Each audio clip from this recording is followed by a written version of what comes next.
আজকে তৈরি করব চালের গুঁড়ি ছাড়া ইডলি। তাই আমরা হাফ কাপ 1.5 কাপ সুজি নিয়ে নিয়েছি, তার মধ্যে ওটস নিয়ে নিয়েছি, তারপরে পরিমাণ মতো নুন, তারপরে টক দই মিশিয়ে সেই ব্যাটারটাকে ভালো করে গুঁড়ো করে নেওয়ার পর ভালো করে আমরা জল দিয়ে ভালো করে একদম মোটা করে, একদম মানে মোটাও নয় বেশি পাতলাও না, ব্যাটারটা তৈরি করে আর চাপা দিয়ে 10 মিনিটের জন্য রেখে দিয়েছিলাম। তারপরে এখানে আমরা গরম জল বসিয়ে দিয়েছি আর এটাতে আমরা ইডলি করব, দেখতেই পাচ্ছ।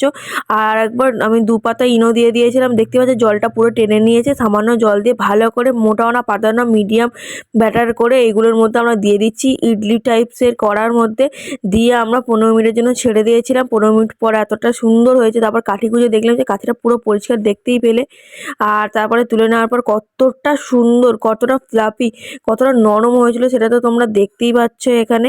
আর ওখানে ভালো করে মনে করে তোমরা নেবে 1.5 কাপ সুজি আর 1.5 কাপ ওটস ভালো করে, আর তো হাফ কাপ হলো টক দই ছিল। ভালো